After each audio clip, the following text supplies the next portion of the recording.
अगर आपके भी मन में अक्सर बुरे विचार आते हैं, गंदे और अश्लील विचार चलते रहते हैं, तो आपको यह बौद्ध कहानी जरूर सुनना चाहिए। एक गांव में एक जवान लड़का रहता था। वह बहुत परेशान रहता था क्योंकि उसका मन उसी चीज़ों के बारे में सोचता रहता था जिसके बारे में वह सोचना नहीं चाहता था।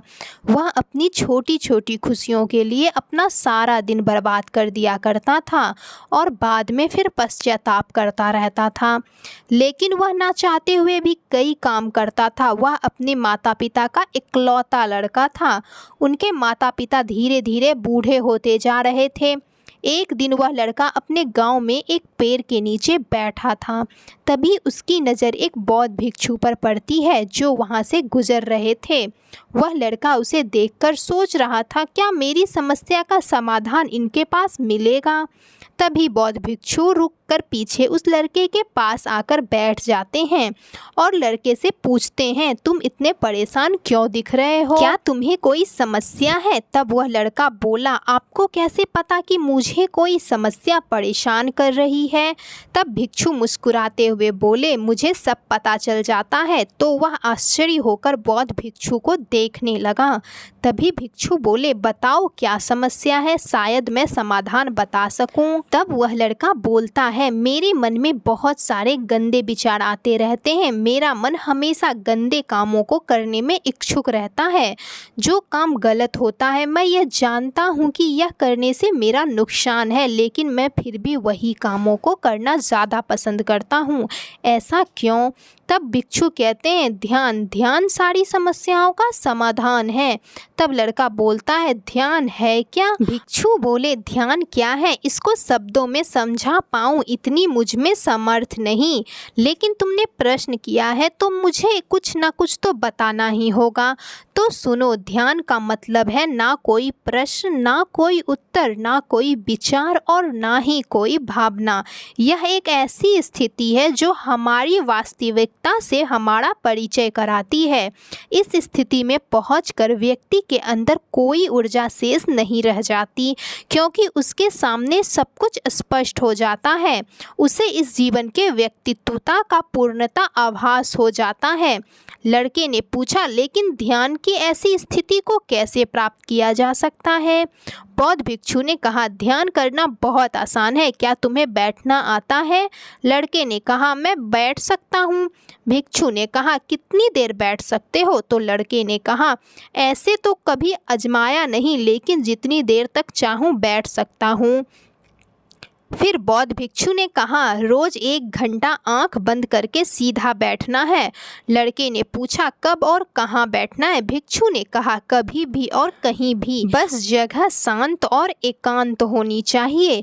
लड़के ने फिर प्रश्न किया, मेरे मन के गंदे विचार और मेरी पूरी आदत कितने दिन में छूट जाएगी? बौद्ध भिक्षु ने कहा, सिर्फ 1 दिन में, अगर तुम 24 घंटे आंख बंद करके बैठ सकते हो। बौद्ध भिक्षु से आज्ञा लेकर वह लड़का अपने घर आ जाता है और ध्यान करने बैठ जाता है। जैसे वह अपनी आंखें बंद करके ध्यान करने बैठता है, उसके मन में तरह तरह के विचार आने शुरू हो जाते हैं, जैसे क्या सच में ध्यान करने से कुछ फायदा होगा? मैं अपनी पूरी आदतों को छोड़ भी पाऊंगा या नहीं? आखिर सभी लोग मेरी इज्जत कब करेंगे? इसी तरह उनके मन में कई तरह के नकारात्मक विचार आने लगते हैं।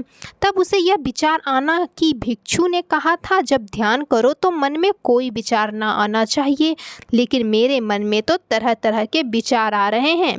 तब वह अपने विचारों को रोकने का प्रयास करने लगा, लेकिन क्या बहती हुई नदी के पानी को कभी कोई रोक पाया है? वह लड़का भी अपने विचारों को नहीं रोक पा रहा था और आंखें खोलकर बैठ जाता था और सोचता था कि अब तक जीवन में बहुत से काम किए हैं, लेकिन इससे मुश्किल काम कोई नहीं लग रहा है। और वो बौद्ध भिक्षु बोल रहे थे कि ध्यान करना बहुत ही आसान काम है। वह लड़का फिर उस बौद्ध भिक्षु से मिलना और कहा, आपने तो कहा था ध्यान करना करना बहुत ही आसान काम है, लेकिन यह तो मुझसे दुनिया का सबसे मुश्किल काम लग रहा है। मेरे बहुत प्रयास करने के बाद भी मेरे मन से विचार बंद ही नहीं हो रहे। बौद्ध भिक्षु ने कहा, लेकिन तुमसे विचारों को रोकने के लिए किसने कहा है?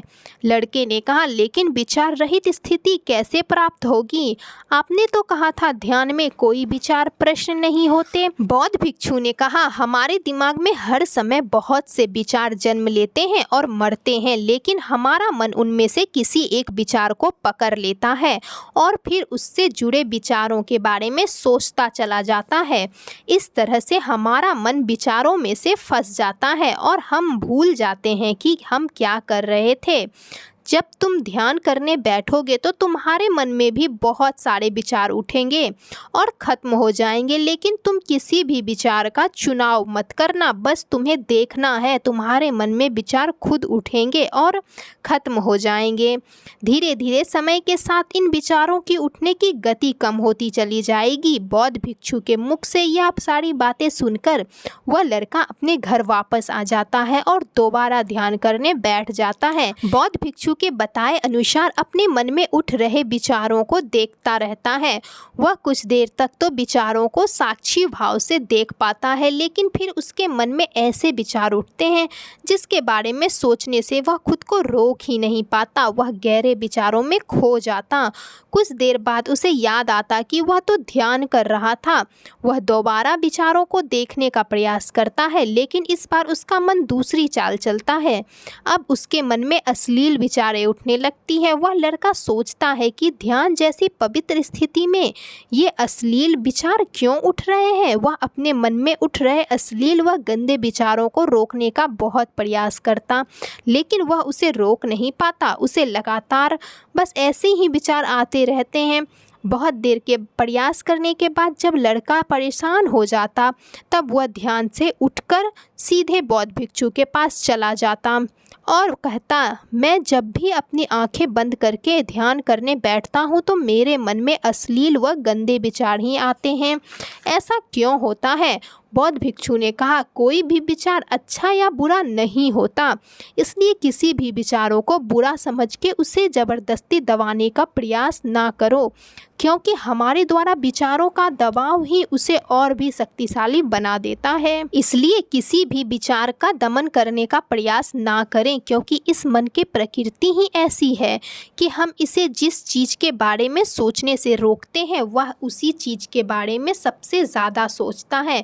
इसलिए तुम्हारा विचारों को रोकना या रोकने का प्रयास व्यर्थ है, और जिस विचारों को तुम्हें गंदे व अश्लील विचार कह रहे हो वह विचार भी तुम्हारे जीवन का ही एक हिस्सा है। इंसानी जीवन को आगे बढ़ाने के लिए इस विचारों का उठना भी जरूरी है।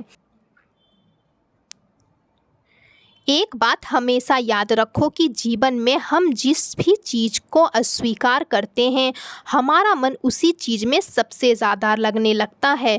इसलिए जीवन की किसी भी सच्चाई को नज़रअंदाज करने का प्रयास मत करो। हर चीज़ को स्वीकारो, तभी तुम उसी से मुक्त हो पाओगे। लेकिन इसका मतलब यह नहीं है कि तुम हर समय काम वासनाओं के विचारों में ही डूबे रहो। तुम्हें यह समझना होगा कि काम वासना हमारे जीवन का एक छोटा सा मात्र हिस्सा है, पूरा जीवन नहीं। जीवन के इस पहलू को भी स्वीकारो और आगे बढ़ो, क्योंकि इस जीवन में इससे आगे भी बहुत कुछ जानने के लिए है। लड़के ने कहा, लेकिन हमारा मन हमारे साथ इतनी चालाकियां क्यों करता है कि हमारा मन ही हमारा शत्रु है? भिक्षु ने कहा, नहीं, मन हमारा शत्रु नहीं है। यह तो बस उन्हीं चीज़ों को अनुभव करता है जिसमें उसे आराम मिले, आनंद मिले। इसलिए जब हम कोई ऐसा काम करते हैं जिसमें शुरू में ही मन को आनंद नहीं मिलता तो हमारा मन उस काम का विरोध करता है। बौद्ध भिक्षु ने आगे कहा, अगर तुम अपने मन से बुरे विचारों को खत्म करना चाहते हो तो तुम अपनी आदतों को बदलो। आदतों को तुम तभी बदल सकते हो जब तुम्हारा मन तुम्हारे काबू में होगा। तुम्हारा मन तुम्हारे काबू में तभी आएगा जब तुम खुद को जानोगे, जब तुम स्वयं को अनुभव करोगे, जब तुम ध्यान का अनुभव करोगे। इतना कहकर बौद्ध भिक्षु खड़े हो गए और एक हल्की सी मुस्कान के साथ लड़के के सर पे अपना हाथ रख दिया। इसके बाद वह वहाँ से चले गए। वह लड़का उसके बाद बहुत खुश था क्योंकि उसे उसकी समस्या का समाधान मिल चुका था। ध्यान के रूप में वह समझ गया था कि उसे हर रोज़ ध्यान के लिए बैठना है और उसे आते जाते विचारों को देखना है, लेकिन किसी भी विचारों को पकड़ना नहीं है। समय के साथ वह विचार खुद ही गायब हो जाएंगे। और वह यह भी समझ गया था कि कोई भी विचार अच्छा या बुरा नहीं होता, विचार सिर्फ एक विचार होता है, इसलिए विचारों का विरोध करना भी व्यर्थ है। दोस्तों, मुझे उम्मीद है कि आपको इस वीडियो से बहुत कुछ सीखने को मिला होगा। अगर वीडियो अच्छा लगा हो तो वीडियो को लाइक ज़रूर करें और अगर चैनल पे नए हैं तो चैनल को सब्सक्राइब भी कर लें और नोटिफिकेशन को भी ऑन कर लें ताकि ऐसी ही वीडियो हम आप तक और भी लेकर आएँ।